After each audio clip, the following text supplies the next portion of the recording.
Live, where news comes first. This is ABC-7 Extra.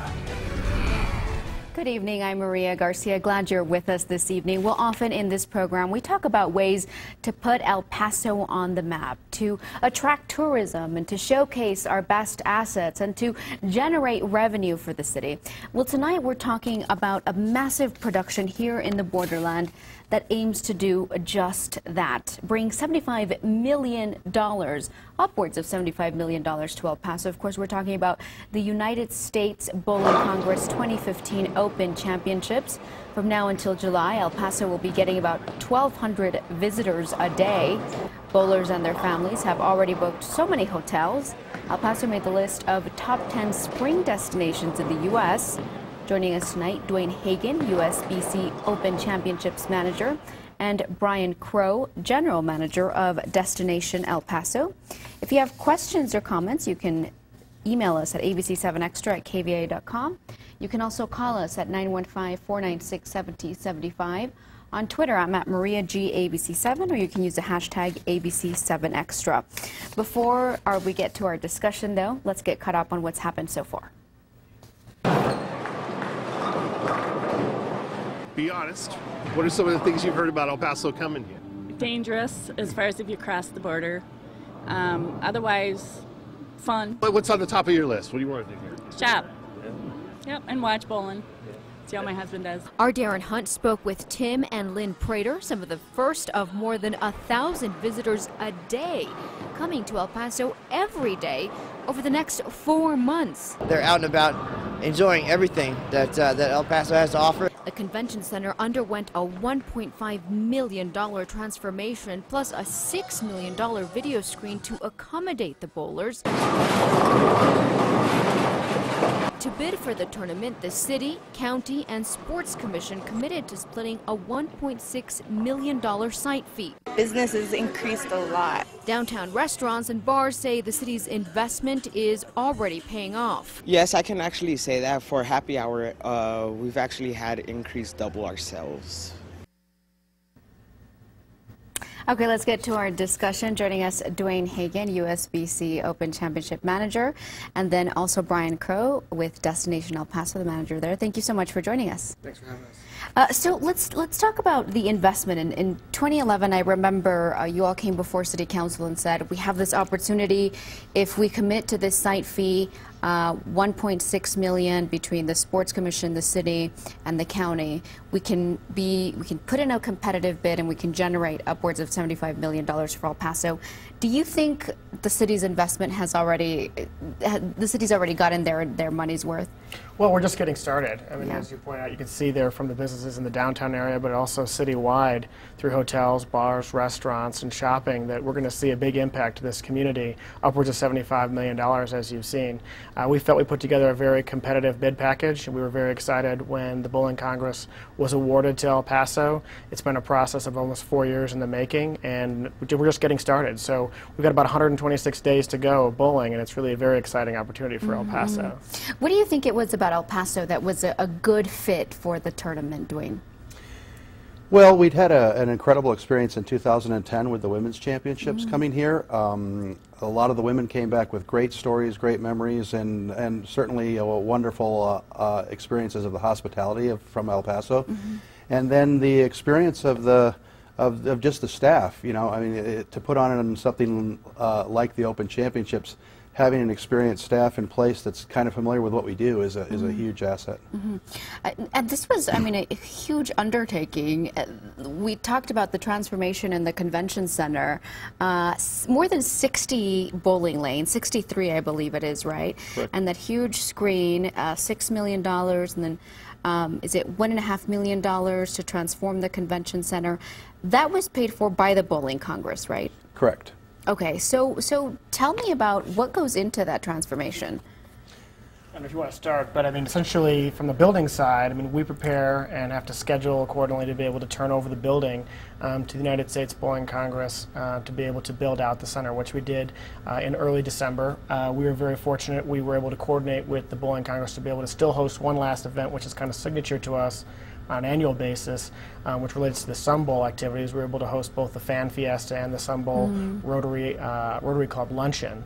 And then they really got started beginning in January. And Duane can talk a little bit about that. Yeah, so I mean, it's not something new to us. We've done it for 111 years in a roundabout way. But we have a crack team of about 15 guys that have and gals that have participated in our builds each and every year, and then we hire 30 or 40 locals. And we have a plan. We bring in 44 tractor trailers worth of stuff. We know how to stage it, and we know how to put it up, and we've gotten it up in 50 days and created what is now the largest bowling that we've ever done before. This is the biggest build we've ever done in 112 years. In the 112 years of the, that's amazing.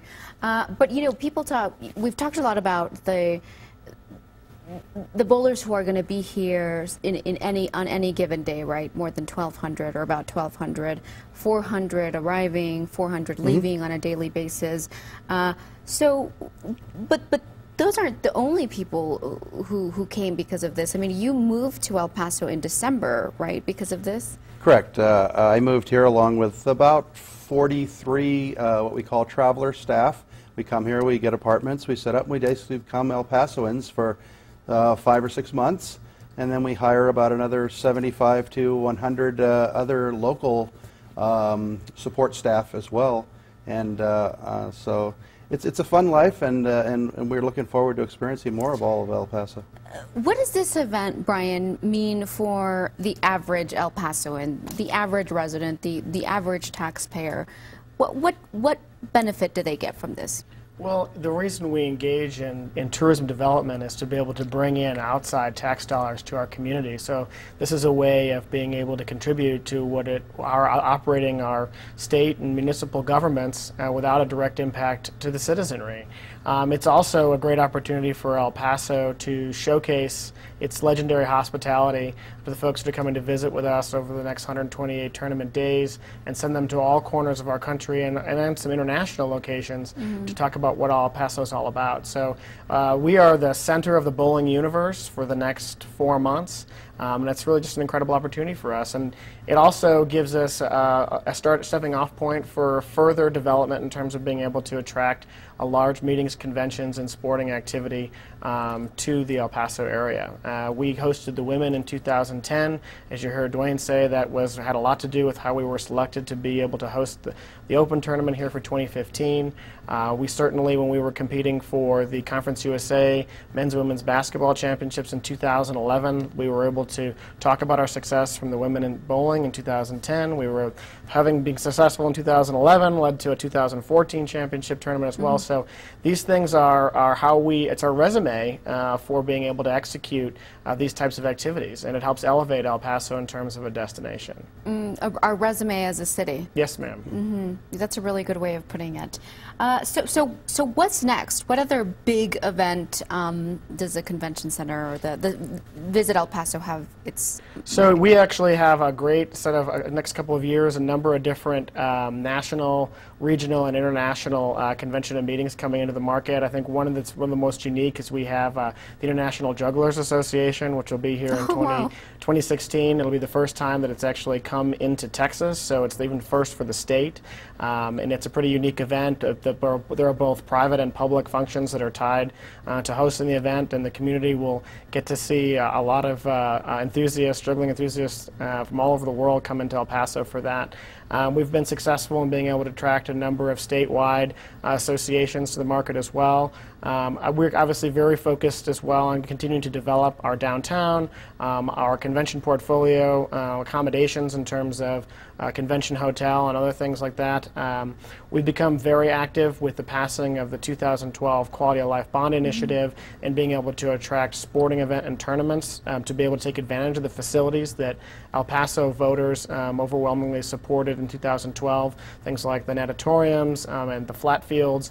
In addition to being able to be available to our community, we're also looking to leverage them to be able to attract tournament and sporting events to our market as well. So a lot of great things in store. the arena, and Sure. the city calls it the Multi-purpose cultural and performing arts center. right, but most people know it as the arena. Do you already use that sort of as a way, something that you put in a bid for an event? I think what the arena tells us in a bid, it talks about the investment this community is making in itself. A $500 million investment in yourself is a big statement to make, and it's a statement that was made on a statewide and a national level. When we talk about what El Paso has to offer to meeting planners, to sporting event planners, we're talking about this commitment.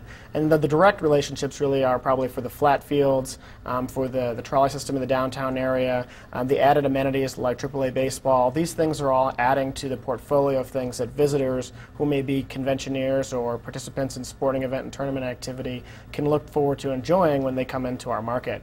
The arena will certainly be a catalyst for being able to attract additional national tours to the market. There are some sport and meeting events that may be associated with the arena. That's not its primary function, but there are a couple of unique properties that do utilize that type of format. Okay. Certainly, we'll look at exploring NC2A tournament activity when the facility comes online. That'll be part of something that we can compete in the years ahead. Okay, let's talk about who the bowlers are. I mean, who are these tourists who are going to be in our city until July? We understand 400 of them will be arriving on a daily basis. 400 will be also leaving on a daily basis. So on any given day, it'll be about 1,200 people new to El Paso who will be here. Who are they? So I think that's what makes our event a little unique versus some of the other events that Bryan was just talking to. You're going to get this trickle of people day after day after day, some of whom are 16 or 17 years old. Others, like a gentleman I'm going to walk down the aisle here for a special presentation in about another 3 weeks. He's coming for his 70th visit. It'll be his 70th time in the tournament. So you have people from all over the country, all different ages, bringing families, bringing children. So you're going to get a wide diversity in what they experience. Instead of just hitting the restaurants and bars, let's say in hotels, you're going to have some at shops, you're going to have some at Sunland, you're going to have some rock climbing, you're going to have some at the golf courses. So the scope of the presence is going to be much more diverse than you see in a lot of other one-time type of events. Okay, I see. I see. And so they're here usually for about 3 to 4 days from what I understand, but they only bowl for a few hours, so they have a lot of time to sort of go out and explore. Correct. They really only compete for about 6 hours, and for the vast majority of them, this is a vacation with family or a vacation with comrades and teammates. And many of them really don't have a legitimate chance of winning. It's more about the experience of visiting a new city, being with friends, and having a great time. And so, yeah, we want El Paso to entertain them for the other 75 to 80 hours that they're here. Okay, yeah. And we're going to talk a little bit about that after the break. When we come back, you can call us at 496-1775, email us at ABC7Xtra at KVIA.com, or on Twitter, I'm at MariaGABC7. You're watching ABC7 Extra, where news comes. Welcome back to ABC7 Extra. I'm Maria Garcia. Today we're talking about the economic impact of the bowling championship that's happening here in El Paso until July. And joining us is Bryan Crowe with Destination El Paso and Duane Hagen, the manager for the Bowling Congress Championship. Thank you so much for joining us. So we hear this number, right? Upwards of $75 million of economic impact for the city. Who are the main benefactors of this besides the hotel industry? I would say that besides the hotel industry, you're seeing it in terms of restaurants, you're seeing it in terms of shopping. I think you'll see some of that related to gaming in southeastern New Mexico and some other venues of that nature. There's rental car impact, obviously airline impact, being able to, the number of them that are flying into the market. You saw that we actually hopped up on the top 10 rating for destinations booked for spring travel. That was the first time for El Paso, and I'm certain that that's related to the fact that we had such a large number of folks planning travel to El Paso to be engaged in the bowling tournament. So it impacts us at all levels. Okay. I was going to mention that in terms of hotel bookings, El Paso is getting some attention because of this. Based on travel agent bookings through the CCRA online booking engine for this spring. El Paso, it's on the top 10 with cities like Anaheim, Orlando, and Miami, and of course we know those are, you know, close to Disney World or Disney, so they're always on there generally. So a lot of these people, it'll be the first time they're here, right? And probably they haven't heard much about El Paso. Correct. I think that you know, getting the first wave here will actually increase further waves down the road, because the word's going to get back that, how great El Paso is as far as a destination to visit, the experience that they've had here, the things they've been able to see and do, and so I think we're looking to continue to get another 50, 60 teams a week to continue to sign up for the foreseeable future, as some visit and begin to share on social media and so forth their experiences here. What was the general consensus from the women who came here in 2010? What did they say most about El Paso, or what do you think it was that sort of stayed with them about this place? I think friendly would be the word. I mean, hospitality, they just felt they were always treated so nice. I think that they had great experiences when they were shopping. They were recognized around town, whether they were shopping or eating. It was always, oh, you're with the bowlers, thank you. There was an air of appreciation, and that goes a long way. A lot of these people come a long way. They save all year long to do this, and so when somebody can actually say, you know, thank you for coming and visiting us, that's the way they felt. You know, it's really rewarding. It adds to the experience. And I think they appreciate it, in addition to the direct welcome they receive from our community, but just the way our community transformed to be able to recognize them on a regular basis. Everything from, we have pull banners in the downtown area, signage at local shops, hotels, restaurants, bars. We have billboards along the I-10 corridor. We have a number of local shops that have chosen to snipe their billboards or otherwise modify some of the signage on their shops themselves. So, I mean, you really feel like you're the main event in El Paso, and I think that's something that we have to offer when we are bidding against other communities, and we talk about the legendary hospitality we have here. We really back that up. This community is very well aware of the value of having the bowlers in our community, and we really roll out the red carpet and want to make them feel special here. You go into a lot of other destinations, there's a lot of other activity going on, and you're kind of just part of the shuffle of that city.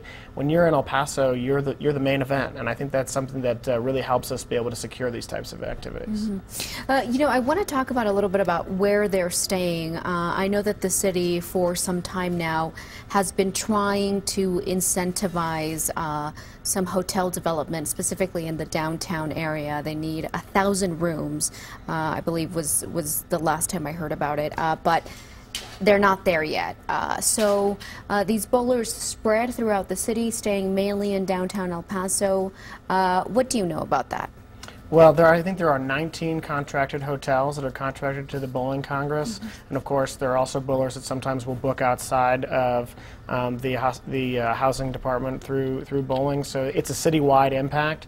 Certainly, being convenient and being in the downtown area is, I'm sure, a priority for a number of the guests that come in. So I would expect that our downtown properties are certainly feeling the effect. The airport corridor for sure, but you know, we have a wide array of different lodging accommodations throughout our city at different price points, with different national flags, interstate properties, as well as the airport corridor and the downtown. So I think you're seeing them have an impact across the board. How does it affect your bidding process for other events when there are fewer than 1,000 rooms downtown? It's a significant impact for us. In the case of bowling is looking at a citywide, so it's not as much of a significant issue for them. Certainly, the more convenient rooms to the convention center would be ideal for the Bowling Congress, but it's not necessarily a requirement, just the style of the way the booking works.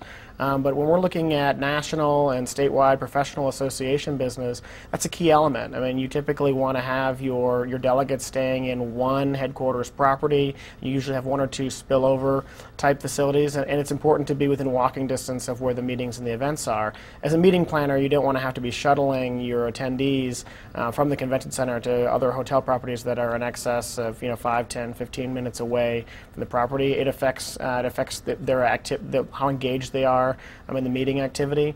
It's not uncommon for us to be soliciting different accounts for the El Paso market and have a challenge in terms of being able to meet that requirement with the current number of rooms we have within walking distance of the convention center. So it's a top priority of Destination El Paso. It's a priority for the city of El Paso, and we're working very hard to be able to continue to develop hotels in the downtown area. Do you think that is, or that can be a deciding factor for conventions or big events that want to come here, that want to spend their money here, but they look at the portfolio and they say, wait a minute, there aren't even 1,000 rooms in their downtown hotels.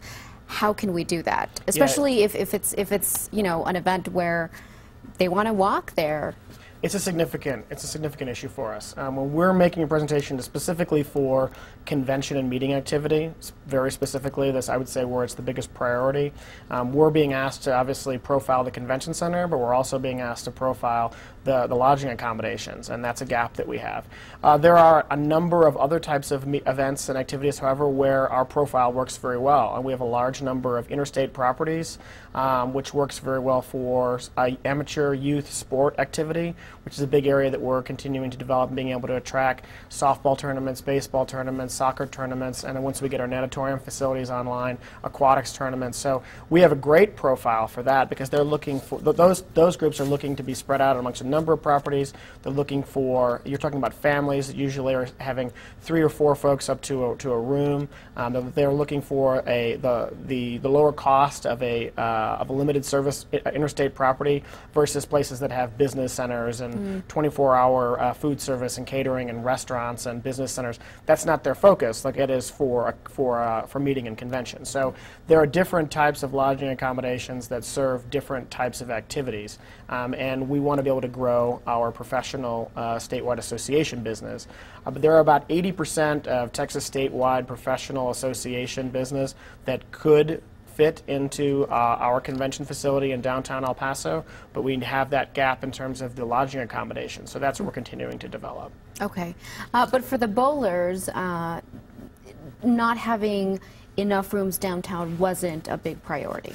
It's not a big issue because, as we've kind of talked about, they're really going to be out and about. So a lot of them rent cars. They're looking to go and travel and do some things in the surrounding area. So whether they're staying at a property near the airport or maybe a property over near Sunland or downtown, it really doesn't matter because they're probably going to go to each of those places anyway at some point in time. And so. And you were saying, I mean, they're here for like 3 or 4 days, correct. So they want to explore. Sure. Okay, all right. Well, we're going to take a break. When we come back, we're going to have more discussion. So join us at Maria G ABC-7 on Twitter and ABC-7 Xtra at KVIA.com through email. We're also at 496-1775. We'll be right back. Welcome back. We're talking about the U.S. Bowling Congress Open Championship happening in El Paso until July. We have a tweet from Daniel. He says, with all the bowling ball and pins talk going on downtown, a bowling alley somewhere downtown would be great. I think a lot of people would agree with Daniel. Yeah, a lot of people want to see more development downtown. So tell me about what this does in terms of perception of our city when we have 60,000 people coming to El Paso within a few months. What does it do for the way the rest of the country sees El Paso? Well, this is without a doubt an opportunity to send 60,000 ambassadors all over our country and through some international destinations as well. You know, one of the challenges is getting people to come to El Paso for the first time, but there's never a challenge in being able to deliver that first-rate and hospitable experience. And honestly, folks that get the opportunity to enjoy El Paso have a lot of great things to say about it, and they encourage friends and family to do the same. So this is really great for us, and in terms of obviously the direct impact of the $75 million, but also it lets us send 60,000 folks to all over the nation and to the international destinations to talk about what a great time they had in El Paso. You heard Duane talk about what the effect was on 2010 of the women bowlers, and it had a lot to do with USBC's decision to award the Open Championships here in El Paso. You know, that's the one thing that we don't control is the direct experience they have, and it's never an issue for us. El Pasoans and their hospitality are legendary. You look at when we host the Sun Bowl activities and other events that we bring to this community. That's the one part I think some communities may have to worry about the part we never have to worry about, which is the part we have to worry about is getting them here, convincing them to come here, right? You get them here, and then El Pasoans do the rest. You know, they recognize our visitors and guests. They give them a world-class experience. They get to experience our community, our culture, and our hospitality, and they have a great time. So it's a great role for us to be in, being able to attract these folks and then be able to know that our community will deliver on the promise that we gave. Duane, what did you know about El Paso before you came here? Truthfully, Well, what had you heard? What did you think? I mean, give me an honest answer. Actually, quite a bit, because my wife was born and raised here. Oh, okay. Sorry about that. Well, no, your fellow bowlers. I think some of the fellow bowlers, as was expressed a little bit in your clip, there's always some trepidation about what might be happening next door. Right. But I think that we did a pretty good job of putting on a campaign in advance to sort of say things are pretty good now, and that, you know, certainly El Paso is one of the safest cities in the United States year after year after year. I think the women did a lot to dispel that when they were here. They came back and said, hey, everything you heard was wrong. It was great, you know. So, you know, I think that certainly, you know, great food, you hear that all the time, you know, and kind of to Bryan's point, it's a double-edged sword for us in that we also need ambassadors. And when you ask our clientele what is the best thing they like about going to the Open Championships, it's visiting a new city with friends. Well, this is a new city for us. We've never been here before. So that's how we create ambassadors to go out and promote our events the same way as we do, as El Paso does in creating ambassadors by hosting events like this.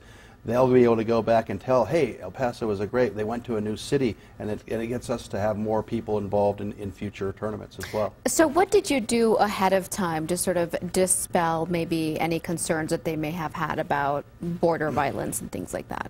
Well, I think more we just pushed the positives. You know, we started email campaigns where, like, all of our bowlers that are involved with the tournament would get an e-blast saying, here's something great to do in El Paso.